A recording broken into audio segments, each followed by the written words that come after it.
Noite, o Grêmio.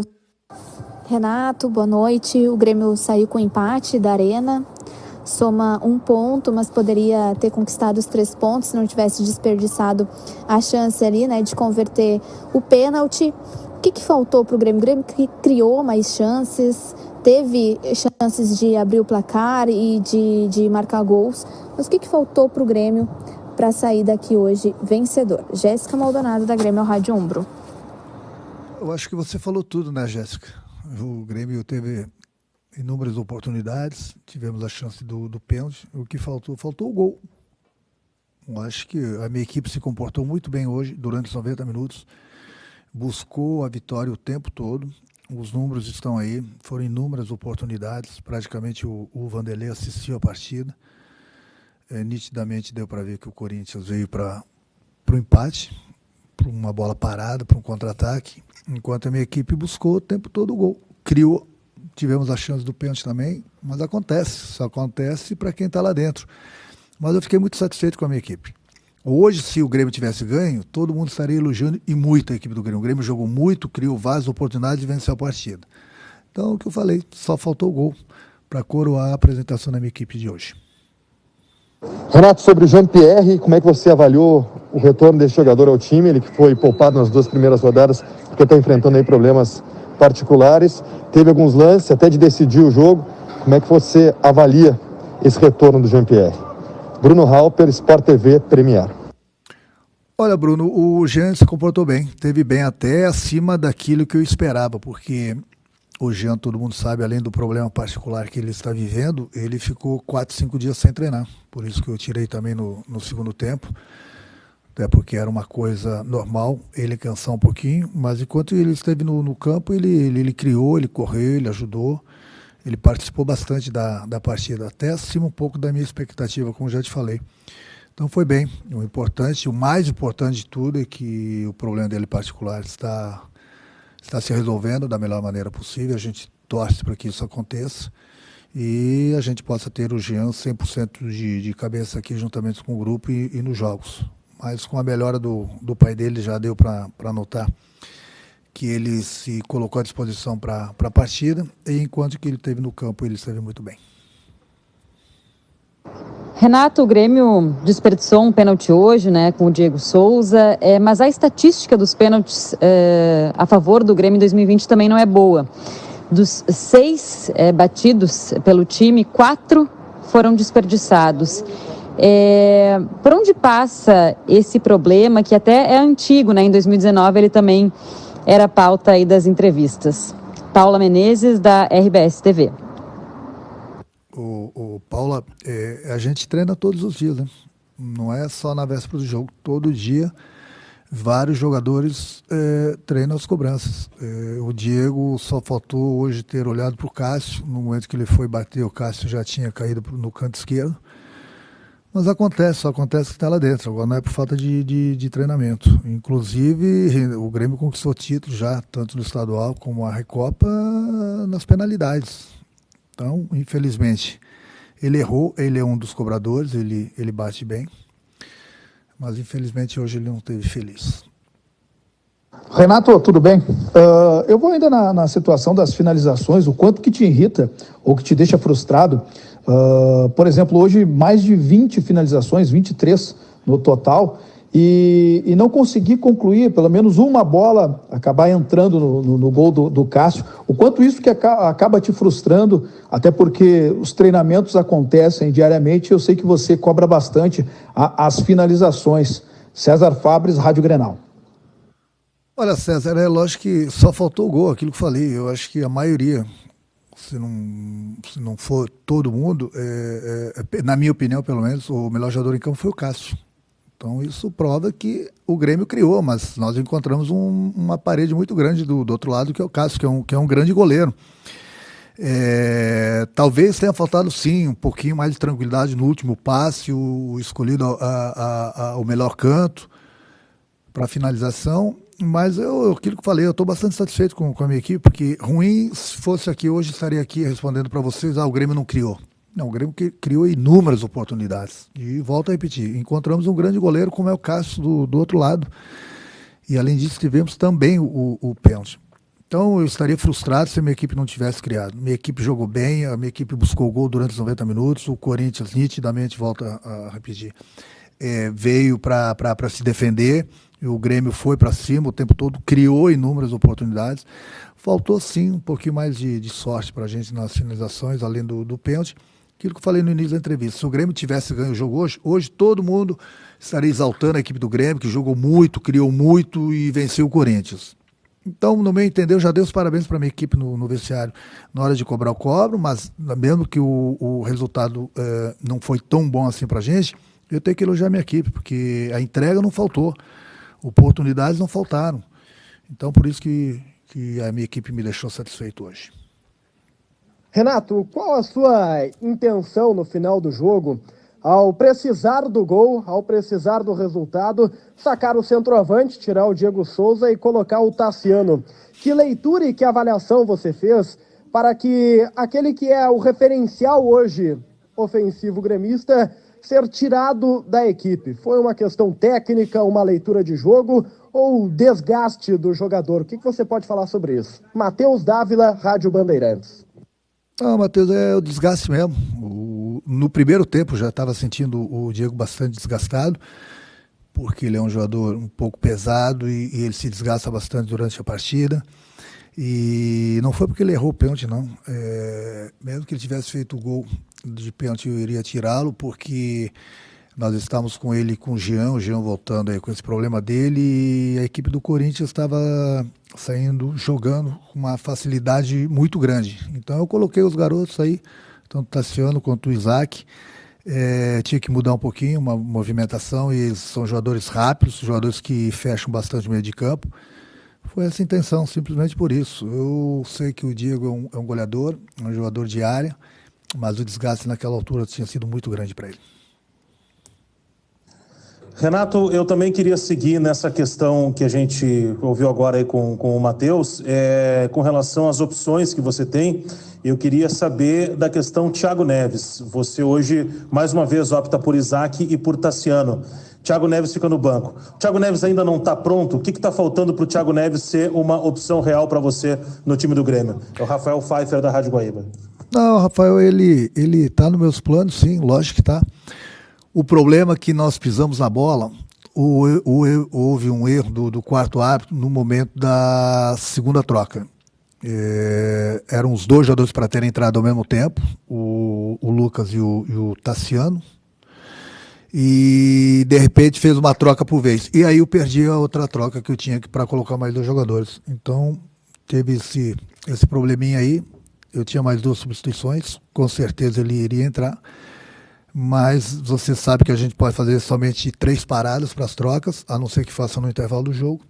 E no momento que eu coloquei os dois jogadores ao mesmo tempo, houve esse probleminha ali na troca e eu perdi mais uma troca. No caso, poderia trocar mais um ou dois jogadores, justamente porque aconteceram 3 trocas, 3 paradas. E aí, no momento que eu poderia fazer mais 2 trocas, eu não tinha mais a chance de trocar, justamente porque houve esse problema aí da troca dos dois jogadores, que entrou um por vez, quando deveria ter entrado os dois de uma vez só.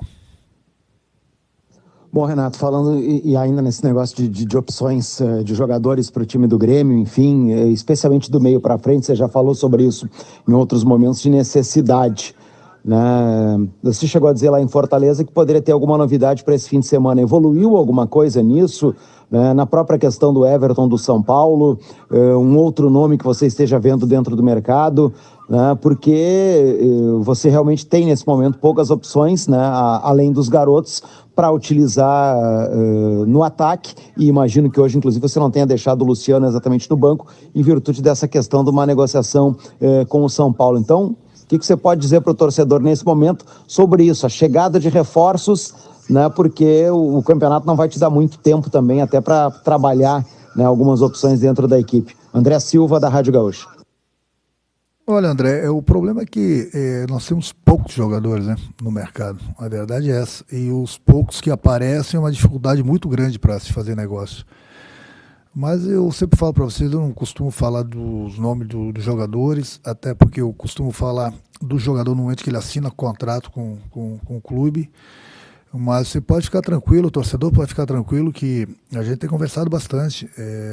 Presidente, diretoria, eu, Klaus, a gente tem trocado bastante ideias para buscar reforços. Mas não adianta você querer fazer as coisas correndo, desesperados, e de repente você não trazer o jogador certo. Então a gente pensa, eu falo para vocês, 4, 5 cabeças sempre pensam melhor do que uma. A gente tem trocado ideias. Hoje mesmo, antes do jogo, a gente conversou bastante. Então, o Klaus sabe dos jogadores que nós estamos interessados, ele está indo ao mercado, ele está correndo atrás, mas é aquilo que eu falo, né? No momento que o Grêmio se interessa por um jogador, parece que é um clube da Europa, né? Então, a gente está atento, sim, está ligado, está buscando, está trocando ideias, e quem sabe essa semana aí a gente tem mais alguém chegando. Mas eu sempre procuro comentar o nome do jogador no momento que ele assina o contrato. No momento que você começa a falar em nomes, depois não dá certo, aí já tem a cobrança, por que não veio, por que perdeu esse jogador. Então eu trabalho dessa forma aí, vamos aguardar. Como eu falei, quem sabe essa semana a gente tem alguma surpresa.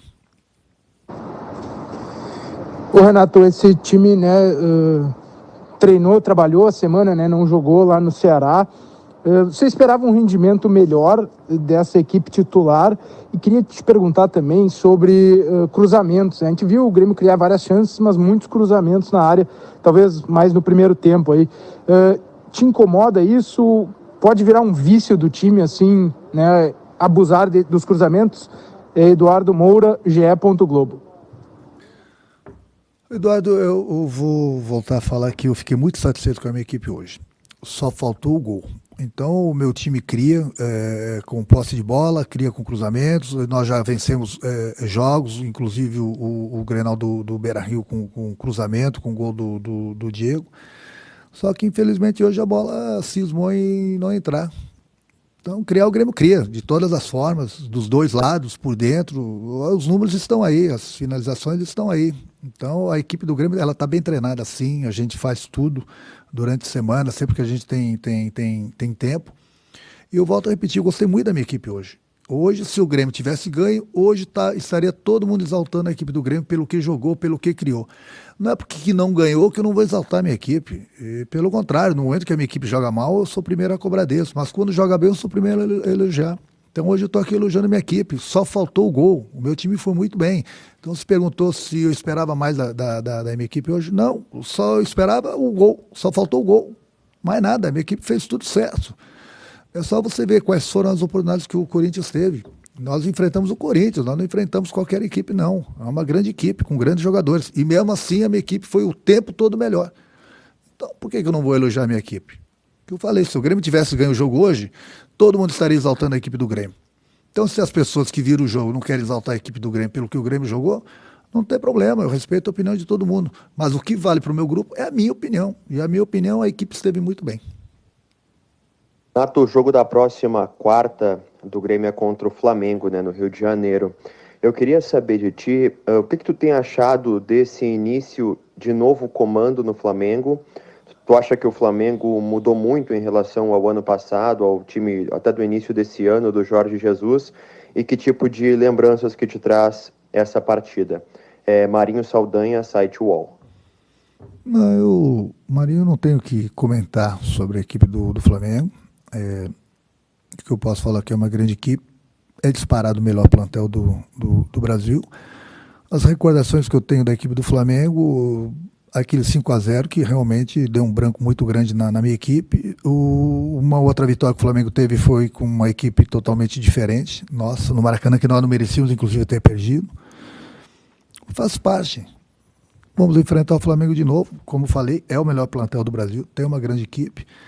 Agora, quanto ao desempenho, quem tem que comentar isso é a diretoria do Flamengo, o treinador do Flamengo.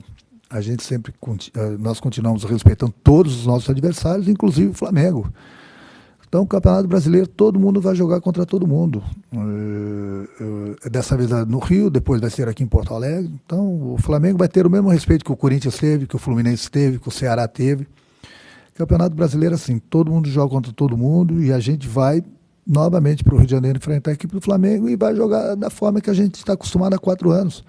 Vamos respeitar o Flamengo? Sim, o Flamengo é uma grande equipe. Sim, o Grêmio também é uma grande equipe. É um clássico do futebol brasileiro. Então não importa o momento que uma equipe ou outra equipe esteja passando, é sempre uma grande partida, um grande clássico. É dessa forma que a gente vai encarar o Flamengo. Tudo bem, Renato? Robinho, recém-contratado. Como é que você pensa utilizá-lo nesse time do Grêmio? Wagner Martins, Fox Sports. Olha, Wagner, o Robinho ele tem várias qualidades e é um jogador que é vencedor, é um jogador que é muito profissional e um jogador que joga em várias posições. Então isso é importante para o treinador. Você pode colocar ele numa posição, daqui a pouco você pode mexer as peças e colocar ele numa outra posição sem ter que tirar esse jogador. Então eu gosto muito do momento que você possa mexer essas peças dentro do campo sem tirar o jogador. E é um jogador que, como eu já falei, é vencedor, é um jogador que está chegando no grupo do Grêmio. No tempo que ele teve no Cruzeiro, ele esteve muito bem. E agora um jogador que chegou no grupo do Grêmio é mais um jogador para nos ajudar. Aonde que eu vou utilizar, aonde não vou utilizar. Bom, aí é uma conversa que eu vou ter com ele.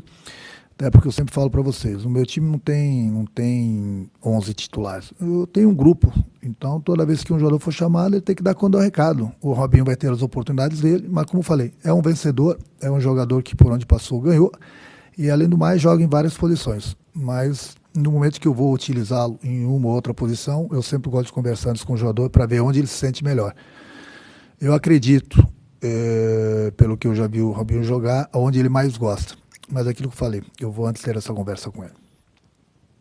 Oi, Renato, boa noite. O Grêmio não teve uma atuação linear, digamos assim, ao longo da partida, oscilou bastante, mas eu queria ouvir de você, o que mais te incomodou com relação ao Grêmio nessa partida contra o Corinthians? Bibiana Bolson, da ESPN Brasil.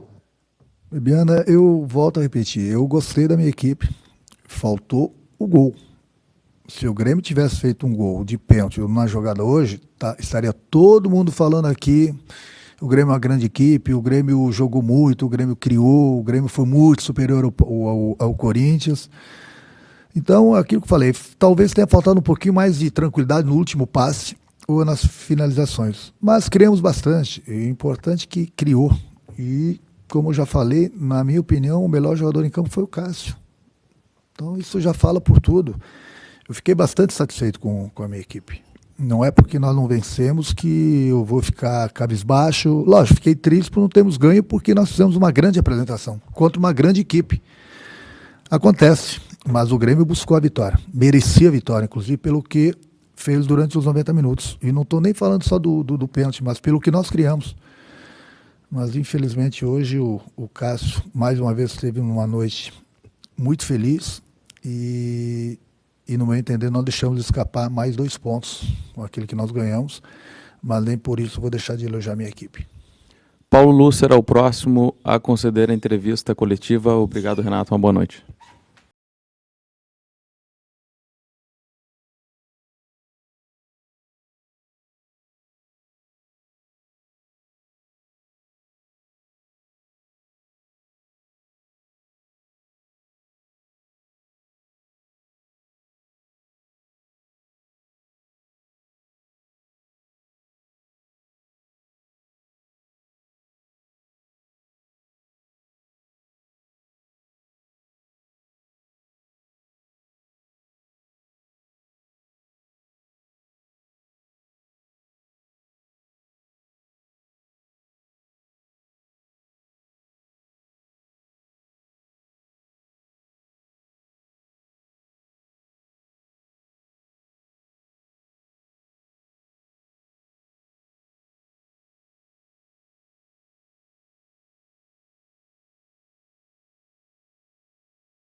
Paulo Luz, boa noite. Boa noite. O Grêmio sai da Arena hoje com um empate. Nos últimos 2 jogos de 6 pontos, acabou somando 2. E agora vai para 2 jogos fora da Arena. Enfrenta o Flamengo e também o Vasco.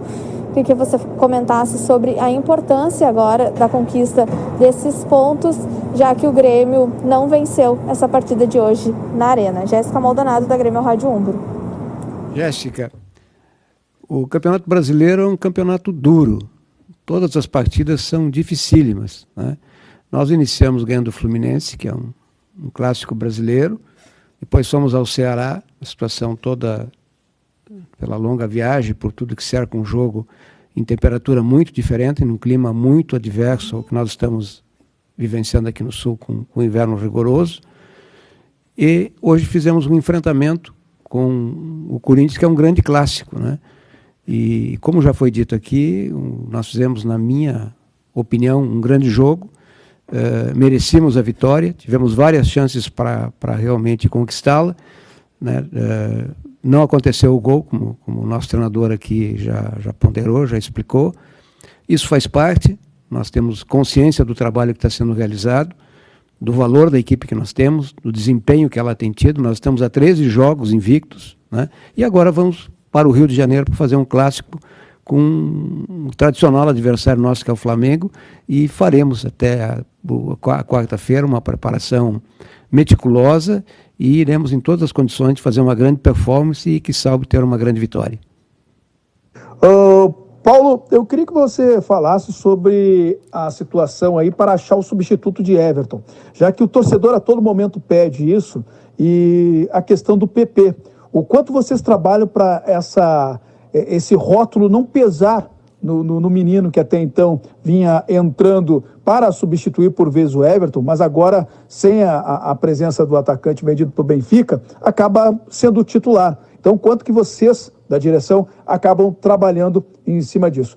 E outra situação, a do Everton do São Paulo. Realmente está encaminhada a contratação dele? E tem alguma novidade sobre a situação do Ferreira? César Fabres, Rádio Grenal. César, você mesmo praticamente se autorrespondeu ao falar do PP. O PP é o titular da equipe, e o que nós precisamos fazer como direção, e certamente a comissão técnica e o Renato vem conduzindo isso com maestria, é dar-lhe confiança, é dar-lhe segurança, apoiá-lo, né? Porque ele é um menino talentoso, é um menino com todas as condições, foi vice-artilheiro nosso na temporada passada, é um goleador, é um jogador que se entrega de forma assim voluntariosa e chega a ser quase emocionante a garra, o seu espírito de luta, né? Então é uma questão apenas de adaptação e de tempo, né? Quanto ao Everton, é um processo que está em tratativas pela nossa área executiva do clube de futebol, com os staffs de ambos os jogadores, porque se envolve uma negociação com o Luciano, e no momento oportuno o Grêmio fará a comunicação. Quanto ao Ferreira, nós não temos nenhuma novidade também, é um assunto que continua stand-by. Paulo, como vocês qualificam a arrancada do Grêmio no Campeonato Brasileiro? Dos 9 primeiros pontos disputados, o Grêmio conquistou 5, sendo que desperdiçou 2 hoje em casa, né? Uma equipe que diz ter pretensões de títulos nacionais. Como é que vocês qualificam essa arrancada do Grêmio? Matheus Dávila, Rádio Bandeirantes. Olha, nós realmente gostaríamos muito de ter ganho o jogo hoje, né? E um detalhe, se nós tivéssemos ganho o jogo hoje, nós íamos, pelo menos até amanhã, ser líderes do Campeonato Brasileiro. E nós estivemos muito perto de obter essa vitória. Não só pelos gols, pelas chances que nós tivemos durante toda a partida, mas até pela penalidade perdida. Mas isso faz parte do jogo. Isso é uma caminhada de uma grande equipe. O Grêmio é uma grande equipe. Nós temos consciência do trabalho que nós estamos fazendo, da performance que nós estamos realizando, e certamente esses resultados virão. Então nós estamos assim, agindo, e esse é o momento que o dirigente tem que ter tranquilidade, convicção no trabalho e saber que nós estamos realmente, estamos já com um elenco qualificado, estamos procurando fazer alguns acréscimos porque entendemos necessários e temos convicção de que faremos um grande campeonato e estaremos sempre no andar de cima. Doutor Paulo, boa noite.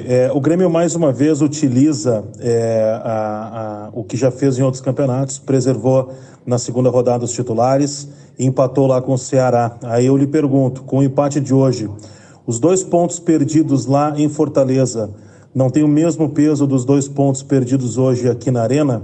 É o Rafael Pfeiffer, da Rádio Guaíba. É uma questão de opinião, né?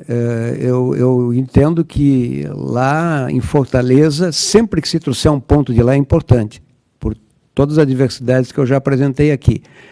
O jogo com o Corinthians é um clássico de renome nacional, né? Por tudo que representa o Corinthians, o futebol brasileiro, e pela grandeza do Grêmio. Então, nós jogamos para ganhar, tivemos uma entrega, né? Nós estávamos olhando aqui os números, nós tivemos 24 arremates contra 5. Então foi a nossa supremacia foi muito evidente. Respeitosamente eu posso dizer que o Corinthians veio aqui realmente para empatar. O Corinthians veio para jogar de forma reativa, explorando um contra-ataque, uma bola parada. Isso é do Campeonato Brasileiro, é do jogo. E eu volto a dizer, nós estamos muito satisfeitos, não por causa do resultado, realmente nós queríamos ganhar, mas estamos muito satisfeitos pela performance da nossa equipe na noite de hoje. Paulo Luz, boa noite. A gente tem falado aí na entrevista, aí já se falou de reforços, de jogadores que estão no elenco e da questão do Campeonato Brasileiro em si. Claro que são apenas 3 rodadas disputadas, né, e muita coisa pela frente. Mas de que forma o Grêmio planeja esse Campeonato Brasileiro, já que as Copas não vieram ainda, elas virão logo ali na frente, né? Libertadores já em setembro, depois Copa do Brasil, exatamente nisso, né? A questão de acúmulo de jogos e se já houve preservação agora numa largada, né, de que maneira o departamento de futebol tem conversado com a comissão técnica sobre isso? Qual é o planejamento do departamento de futebol do Grêmio para, né, conseguir levar essa temporada, porque a gente observa, ao menos aí por parte de alguns torcedores, muitas críticas pelo fato de o Grêmio já ter preservado atletas logo na segunda rodada do Campeonato Brasileiro. É o André Silva, aqui da Rádio Gaúcha. André, a vice-presidência de futebol, o departamento de futebol, a própria comissão técnica trata o Campeonato Brasileiro com muita seriedade, de forma muito responsável. É um campeonato que nós queremos ganhar muito, né? E nós estamos, nos últimos 10 anos, houve uma pesquisa, uma enquete, que o Grêmio é o clube que mais amealhou pontos, né? Nós somos líderes nos últimos 10 anos de pontos no Campeonato Brasileiro. Isso significa a nossa entrega e a nossa conquista. Tanto é que nós temos praticamente participado de todas as Libertadores, excetuando em 2018, que nós o fizemos pela vitória em 2017, nos demais anos nós temos chegado por performance, nós sempre estamos ali beliscando o segundo, o vice-campeão, o terceiro colocado, o quarto colocado, e daqui a pouco isso vai ocorrer, isso vai acontecer. Então nós estamos focados. Agora o que ocorre? Nós estamos trabalhando com um planejamento, ouvindo as áreas médicas, a área de fisiologia, a área de fisioterapia, no sentido de exatamente olhando para toda essa maratona que nós teremos, de como é que nós vamos conduzir isso para não termos perdas de jogadores vitais, estratégicos, por longo tempo, né, daqui a pouco proveniente exatamente de um excesso de jogos. Oi, Paulo. Ao longo da semana a gente acompanhou a negociação do lado do São Paulo também com relação a essa possível troca. Eu queria saber como está hoje a situação, o que precisa um ajuste com relação a quanto o Grêmio detém do passe do Luciano e quanto o São Paulo tem com relação ao Everton. Como é que está essa situação? Conta pra gente. Bibiana Bolson, da ESPN Brasil. Olha, é uma negociação que envolve 2 grandes agremiações, né, da estatura de Grêmio e São Paulo, que os executivos estão envolvidos, os staff dos atletas também. Há ajustes a serem feitos, há situações a serem superadas, e assim que essas coisas estiverem, e se isso avançar, e se isso realmente vier a se concretizar, nós no momento oportuno faremos a devida comunicação à imprensa e à torcida tricolor. Paulo, nos últimos 10 anos, o Grêmio é líder em pontos do Campeonato Brasileiro, mas não conquistou nenhum título, né? E é uma taça que o Grêmio não conquista há 24 anos. Como passar uma confiança para a torcida do Grêmio, que o Grêmio realmente irá brigar pelo título, já que nas 2 primeiras rodadas acabou perdendo 4 pontos aí para Ceará e Corinthians? Jairo Cuba, da Rádio Galera. Jairo, eu já me reportei sobre essa liderança dos 10 anos, e o Grêmio é um clube muito grande, né? Com uma torcida espalhada pelo esse mundão de Deus todo, né? E todas as disputas que o Grêmio se envolve, nós nos envolvemos para ganhá-las. Então, nós estamos muito conscientes da nossa responsabilidade, da caminhada que nós teremos pela frente, e vamos agir sempre de forma muito consentânea, no sentido de disputar sempre com chances de vencer o Campeonato Brasileiro, a Copa do Brasil e a Libertadores. E vamos trabalhar através de um planejamento que nós possamos disponibilizar tecnicamente, cientificamente, com todos os recursos médicos que nós temos, o melhor que nós pudermos sempre escalar para fazer os enfrentamentos de um campeonato que é duríssimo, que é muito disputado e que não tem partida fácil. Todos os jogos serão no nível que nós enfrentamos domingo passado, quando ganhamos do Fluminense, o jogo que nós fizemos lá no Ceará e o jogo de hoje. Porque vocês vejam, uma equipe do porte, né, com a dimensão que tem o Corinthians, um dos maiores clubes do Brasil, vem aqui jogar com o Grêmio e vem retraído. Vem praticamente para buscar um empate ou especular, possivelmente, um gol num contra-ataque ou numa bola parada. Por isso só demonstra a dimensão e a grandeza do Grêmio, e quais também são as dificuldades que nós enfrentaremos nesta caminhada, porque a grande maioria dos clubes nos enfrentarão assim, e nós teremos que ter inteligência, disposição tática, técnica, né, preparo físico, enfim, para fazer o enfrentamento que nós fizemos hoje. Nós jogamos muito bem, tivemos muito perto de construirmos uma grande vitória. E é como diz o Renato, se tivesse saído um gol, as perguntas de vocês talvez hoje fossem diferentes no sentido de valorar, né, e dar repercussão, porque o Grêmio estaria nesse momento liderando o Campeonato Brasileiro. Então nós estamos muito próximos. 1, 2 ou 3 vitórias na sequência certamente nos levarão para o topo da tabela. Vice de futebol, Paulo Luz, boa noite. Qual a situação da renovação do contrato do garoto Elias e em relação ao Diego Rosa? A venda para o Grupo City já está encaminhada? Quando o jogador deve viajar para o exterior? Mário Godoy, da Rádio Pachola. Mário, o Elias tem contrato com o Grêmio até março de 2022. Então nós estamos tratando disso com muita tranquilidade, com muita responsabilidade, como as coisas são feitas sempre aqui na vice-presidente de futebol do Grêmio, e não só na vice-presidência, na governança do Grêmio. Então é um processo que nós estamos começando os entendimentos e esperamos que eles possam evoluir dentro da melhor condição de diálogo e entendimento com o staff do atleta. O Diego Rosa é uma negociação que está encaminhada, mas ainda nós temos dependência de uma série de documentos formais entre o grupo inglês e a instituição Grêmio Futebol Porto Alegrense, e assim que esse assunto também tiver uma definição, por certo, nós também faremos o comunicado do desenlace dessa negociação ou dessa transação assim que ela estiver concluída.